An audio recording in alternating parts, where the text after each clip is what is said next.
Welcome to RK's Digital Training.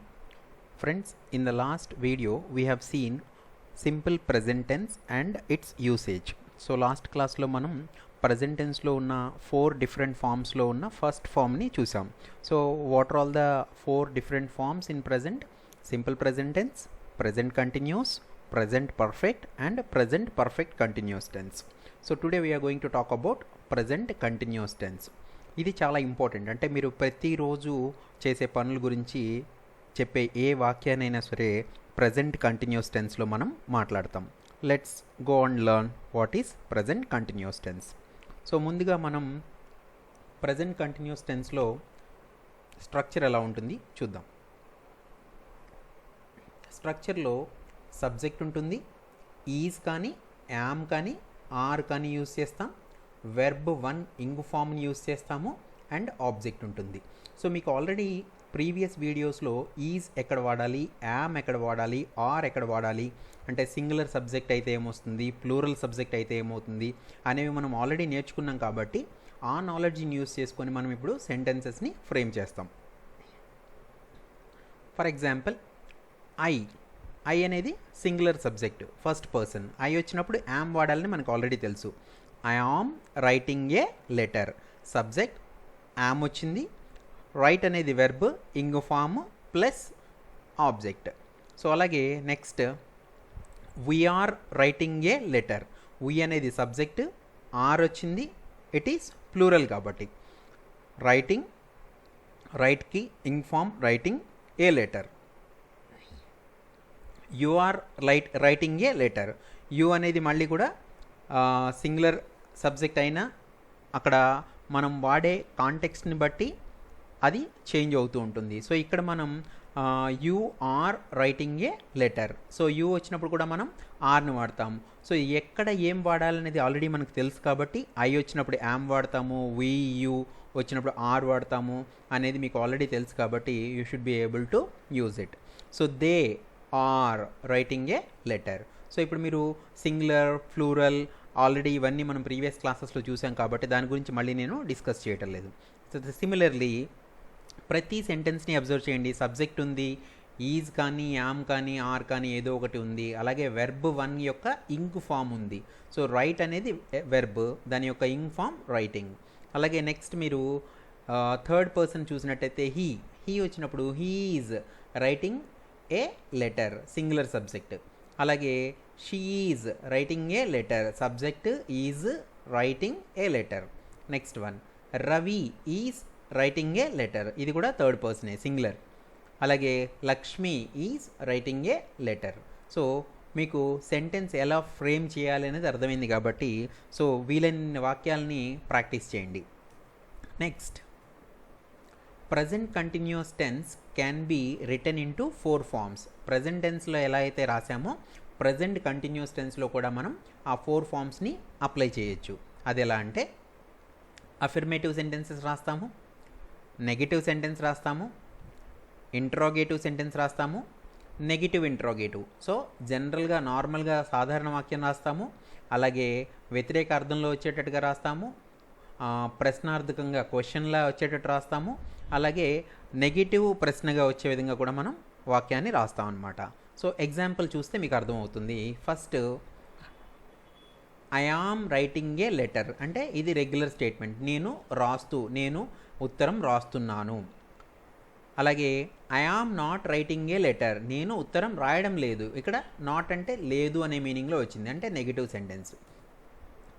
దీన్నే క్వశ్చన్లా అడగాలి అంటే ఫస్ట్ దాన్ని ఈ యామ్ని ముందు తీసుకొస్తే అది క్వశ్చన్ అయిపోతుంది.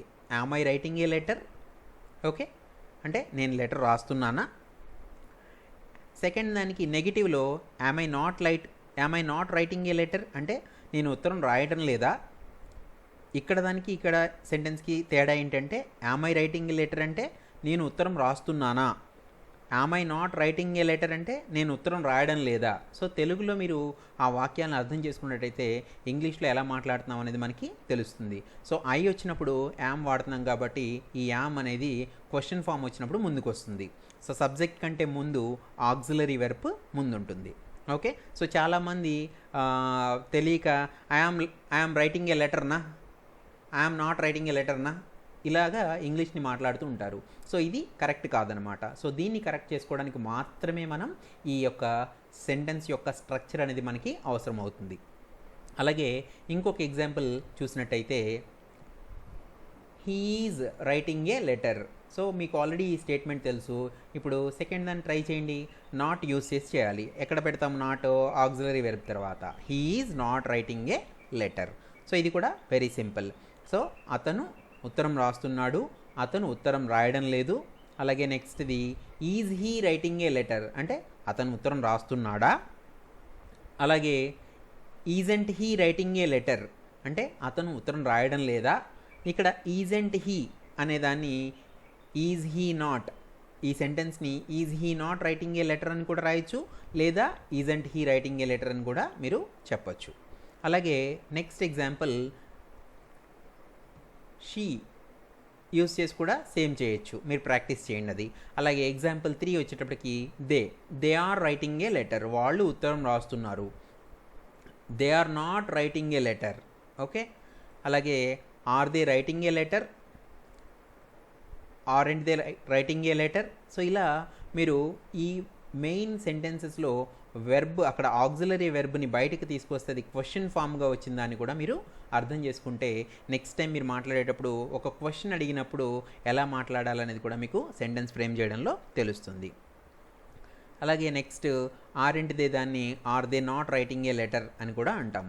ఆరెంట్ అనే దాన్ని are they not writing a letter అని కూడా మనం వాడచ్చు. అలాగే నెక్స్ట్ వచ్చేసి usage. So usage of present continuous tense ఏంటి అంటే it is used to denote an action which is going on at present time of speaking. అంటే ప్రస్తుతం జరుగుతూ ఉన్న పనులని గురించి చెప్పేదాన్ని ప్రజెంట్ టెన్స్ అంటాం. అంటే ఇప్పుడు ఈ మూమెంట్లో జరిగే ఏ పనినైనా సరే మనం ప్రజెంట్ కంటిన్యూస్ టెన్స్లో వాడతాం. కొన్ని ఎగ్జాంపుల్స్ చూద్దాం. I am reading a poem now అంటే నేను ఒక పద్యాన్ని చదువుతూ ఉన్నాను. నౌ అంటే ఇప్పుడు.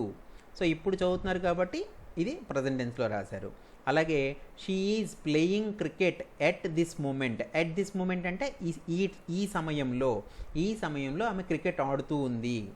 అలాగే at present they are building a house అంటే present they are building a house, వారు ఒక ఇల్లు కడుతూ ఉన్నారు.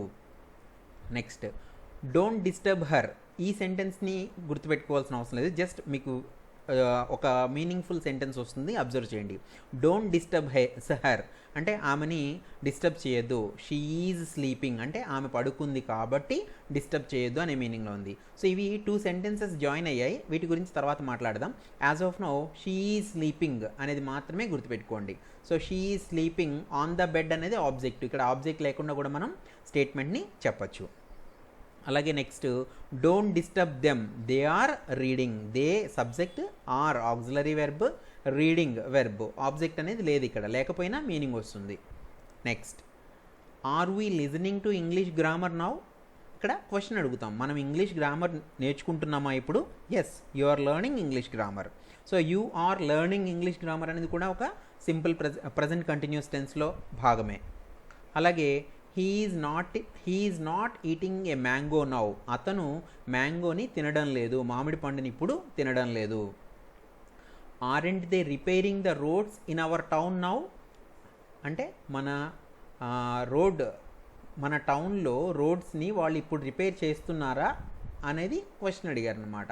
సో వాళ్ళు రిపేర్ చేయట్లేదు కదా అనే మీనింగ్లో ఒక క్వశ్చన్ అడగాలన్నప్పుడు ఇలా. సో మీరు ఇవన్నీ వాక్యాల్ని 1 or 2 టైమ్స్ చూస్తే మీకు ఎలా ఫ్రేమ్ చేశారనేది అర్థమైపోతుంది. ఏది కూడా బై హార్ట్ చేయాల్సిన అవసరం లేదు. Multiple times go through these videos, then automatically you will learn the things. Look, she is coming. ఆమె వస్తూ ఉంది. లుక్ అంటే చూడు అంటే ఏంటి, ఇప్పుడే కదా చెప్పేది మనం, కాబట్టి దాన్ని కూడా మనం సింపుల్ ప్రజెంట్ టెన్స్లో వాడాము. అలాగే యూసేజ్ ఆఫ్ ప్రజెంట్ కంటిన్యూస్ టెన్స్లో మీరు సింపుల్గా గుర్తుపెట్టుకోవడానికి కొన్ని ఇండికేషన్స్ ఉంటాయి. అవి ఏంటి అంటే నౌ అంటే ఇప్పుడు అని అర్థం, స్టిల్ అంటే ఇంకా జరుగుతూ ఉంది అంటే ప్రజెంట్ జరుగుతూ ఉంది అని అర్థం, ఎట్ ప్రజెంట్ ఈ పర్టికులర్ టైంలో ప్రజెంట్, ఎట్ దిస్ మూమెంట్ అంటే కూడా ప్రజెంట్ సిచ్యువేషన్ అనే అర్థం. డోంట్ డిస్టర్బ్ అంటే మీరు ఏదైనా ఒక వాక్యాన్ని చెప్పేటప్పుడు డోంట్ డిస్టర్బ్ అని చెప్పి హర్ కానీ డోంట్ డిస్టర్బ్ హిమ్ కానీ రాసి వెంటనే చెప్తాను అనమాట. He is doing that activity now, he is playing now, don't disturb him, he is reading now, don't disturb him, he is watching TV. అలా మీరు డోంట్ డిస్టర్బ్ వచ్చేది కూడా ఎప్పుడైనా కూడా ప్రజెంట్ కంటిన్యూస్ టెన్స్లో వాడచ్చు. అలాగే లుక్ అంటే చూడు, అంటే ప్రస్తుతం జరుగుతున్న పనిని ఒకదాన్ని చెప్పినప్పుడు మనం లుక్ని కూడా వాడచ్చు. అక్కడ కూడా మనం సింపుల్ ప్రెజెంట్ టెన్స్ని వాడతారు. See he is running. అలాగే listen I am talking to you అనిగా మిగతా వాక్యాలను కూడా మీరు నేర్చుకోవచ్చు. Thank you for watching. Next వీడియోలో ఏ వెర్బ్స్ని మనం ప్రజెంట్ కంటిన్యూస్ టెన్స్లో వాడమో నేర్చుకుంటాం.